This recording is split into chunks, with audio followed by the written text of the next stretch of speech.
시편 1편 1절에서 6절까지 복 있는 사람, 예, 복 있는 사람이라는 하나님 말씀에 대해서 알아보겠습니다. 하나님은 복 있는 삶에 대해서 말씀합니다. 복 있는 사람은 악인의 꾀를 따르지 않습니다. 죄인들의 길에 서지도 않습니다. 여호와 하나님의 말씀을 즐거워하여 율법을 밤낮으로 묵상하게 됩니다. 악인은 하나님 말씀을 싫어합니다. 그렇기 때문에 바람에 나는 개와 같이 모든 것이 날아가 버립니다. 우리는 예수님을 인정하고 구원받아서 하나님의 복음 말씀을 들어야 합니다. 항상 말씀 듣는 것을 기뻐해야 합니다. 시편 1편은 하나님을 경외하는 자의 복된 삶을 증거합니다. 1절에서 2절 복 있는 사람은 악인의 꾀를 쫓지 아니하며 죄인의 길에 서지 아니하며 오만한 자의 자리에 앉지 아니하고 오직 여호와 율법을 즐거워하여 그 율법을 주야로 묵상하는도다 했습니다. 복 있는 사람은 어떤 사람입니까? 첫째로 복 있는 사람은 불경건하고 악한 자들을 멀리하는 사람입니다. 그는 악인의 꾀를 쫓지 아니하며 죄인의 길에 서지 아니하며 오만한 자의 자리에 앉지 아니하는 자로 묘사된 악인과 어울리면 악의 영향과 본을 받기 때문입니다. 그러므로 성도는 악한 자들을 멀리해야 합니다. 잠언 13장 20절에 지혜로운 자와 동행하면 지혜를 얻고 미련한 자와 사귀면 해를 받느니라고 말했습니다. 둘째로 복 있는 사람은 여호와의 율법을 가까이 하는 사람입니다. 여호와의 율법은 모세 오경을 가리키든지 구약 성경 전체를 가리킨다고 합니다. 모세 오경의 율법도 구약 성경 전체도 세 가지를 가르칩니다. 첫째는 우리가 죄인이라는 사실이며, 둘째는 구제에 관한 것이며, 셋째는 의롭고 선한 삶에 관한 것입니다. 그러므로 그 책의 말씀을 즐거워하고 그 말씀을 주야로 묵상하는 자는 예수 그리스도를 믿고 구원받고 의롭고 선한 삶을 살게 됩니다. 그 율법을 주야로 묵상한다는 것은 성경 말씀을 규칙적으로 읽고 그 뜻을 항상 음미하는 것을 말합니다. 3절 저는 시냇가에 심은 나무가 시절을 쫓아 과실을 맺으며 그 잎 사이가 마르지 아니함 같으니 그 행사가 다 형통하리로다 하셨습니다. 본문은 복된 자, 즉 악인을 멀리하고 성경 말씀을 가까이 하는 자를 시냇가에 심은 나무에 비유합니다. 시냇가에 심은 나무는 나무로서 가장 복된 나무입니다. 나무에게 필수적인 물이 풍부하기 때문에 나무로서 걱정거리가 없습니다. 이 물은 하나님의 말씀과 함께 또 그 말씀 속에서 활동하시는 성령의 감동을 상징한다고 봅니다. 이 나무는 시절을 쫓아 과실을 맺습니다. 사과나무는 사과를 많이 열어야 하고 포도나무는 포도 열매가 많이 열어야 합니다. 예수께서 포도나무에 비유해서 우리가 많은 좋은 열매를 맺어야 할 것을 교훈하셨습니다. 요한복음 15장. 열매는 성도의 좋은 인격과 선한 행실을 가리킵니다. 시냇가에 심긴 나무는 그 잎 사이가 마르지 않습니다. 땅에는 때때로 가뭄이 있습니다. 땅이 가물면 나무 잎 사이가 마르게 되며 심하면 나무가 죽을 수도 있습니다. 그러나 시냇가에 뿌리는 박은 나무는 물 부족이 없고 시드는 일도 없을 것입니다. 그 시냇가는 하나님의 말씀과 성령의 감동의 시냇가이며 그것은 결코 마르지 않습니다. 그러므로 하나님의 말씀을 주야로 묵상하는 자는 결코 영적 침체가 없습니다. 또 이렇게 경건한 사람의 계획하고 행하는 일은 다 형통할 것입니다. 레위기 26장, 신명기 28장 교훈된 바입니다. 하나님의 말씀을 순종하는 자는 영육으로 복을 누릴 것입니다. 하나님께서는 하나님과 연합하여 계명을 지킨 히스기야와 함께 하셨고 그를 형통케 하셨습니다.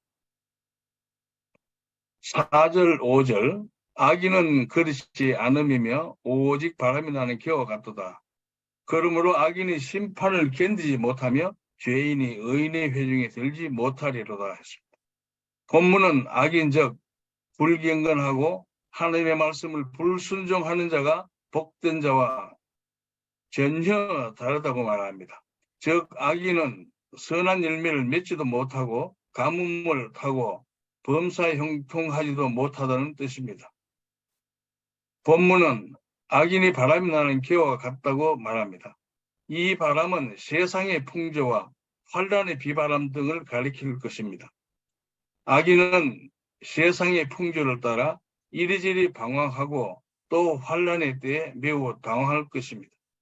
그렇지만 의인은 하나님의 은혜로 세상 풍조와 환란 앞에서 든든히 설 수 있습니다. 잠언 10장 25절에 회리 바람이 지나가면 악인은 없어져도 의인은 영원한 기초 같으리라고 말씀하셨습니다. 시편 125편 1절에는 여호와를 의뢰하는 자는 시온 산이 요동치 아니하고 영원히 있음 같도다 했습니다. 본문은 또 악인이 하나님의 심판을 견디지 못한다고 말합니다. 평안한 때에는 악인과 의인이 별 차이가 없어 보일지라도 모릅니다. 평시에는 악인도 번창하고 형통한 것처럼 보일 수 있습니다. 그러나 일단 하나님의 심판이 시작되면 악인은 그 앞에 서지 못하고 그 심판을 감당치 못할 것입니다. 잠언 24장 16절에 보면 말씀대로 의인은 7번 넘어질지라도 다시 일어나지만 악인은 재앙으로 인하여 엎드러진다고 했습니다. 본문은 또 악인 곧 죄인이 의인의 회중에 들지 못한다. 악인은 죽음과 저주 아래 있기 때문에 하나님의 복과 영생을 가진 의인들의 회중인 참 교회에 들지 못한다고 했습니다. 물고기가 땅 위에 살 수 없듯이 악인은 참 교회의 성도가 될 수가 없습니다. 장차 영광의 천국에도 들어갈 수 없습니다. 주께서 말씀하신 대로 사람은 오직 물과 성령으로 거듭나야만 천국에 들어갈 수 있기 때문입니다. 의인과 악인은 본질상 차이가 있습니다. 그것은 생명과 죽음, 천국과 지옥의 차이인 것입니다. 6절을 읽겠습니다. 대저 의인의 길은 여호와께서 인정하시나 악인의 길은 망하리로다. 여호와 하나님께서는 의인의 길을 알고 계십니다. 인정한다는 원어의 요대와 현대 분사입니다. 는 알고 있다는 뜻입니다. 길은 행위와 삶을 가리킵니다. 의인의 삶을 불경건과 악을 버리고 미워하고 부도덕한 자를 멀리하고 그 대신 하나님의 말씀을 즐거워하고 항상 묵상하고 그 말씀을 믿고 그 말씀대로 사는 삶입니다. 하나님께서는 의인의 길을 알고 계십니다. 그는 의인의 행위와 삶을 처음부터 또 마음의 깊은 것까지 속속들이 다 아십니다. 시편 139편 1절에서 4절, 히브리서 4장 12절에서 13절. 그는 단지 그것을 지식으로 아시는 것이 아니고 그것을 인정하시고 의인을 사랑하시고 그에게 영생의 복을 주십니다. 다윗은 주께서 생명의 길을 내게 보이시리니 주의 앞에는 기쁨이 충만하고 주의 우편에는 영원한 즐거움이 있나이다 라고 말했습니다. 시편 16편 11절에 보면 그러나 악인의 길은 망할 것입니다. 악인의 삶은 하나님을 모르고 그를 두려워하지 않고 그의 뜻을 거슬려 불의와 악을 행하는 삶입니다. 그것은 하나님 없이 사는 세상, 사람들의 일방적인 삶입니다. 즉 세상의 유행과 여론과 풍습과 가치관을 따라 사는 세상적인 삶입니다. 악인의 길은 망할 것입니다. 그것은 하나님께서 내리시는 심판입니다. 그 육신은 늙고 병들고 쇠약하여 마침내 죽을 것입니다. 그들이 사온 부와 재물은 근무하여 독수리처럼 날아갈 것입니다. 그 재물은 남에게 돌아갈 것입니다. 누가복음 12장 1절. 또 그 영혼은 지옥에 던지올 것이며 마지막 날 부활하여 영원한 본물에 던지올 것입니다.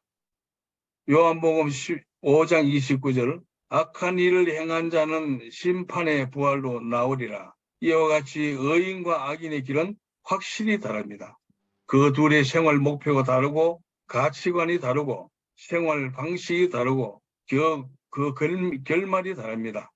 복 있는 자는 시냇가에 심은 나무와 같이 계절을 따라 좋은 열매들을 맺고 그 잎이 마르지 않고 그 하는 일들이 다 형통할 것입니다.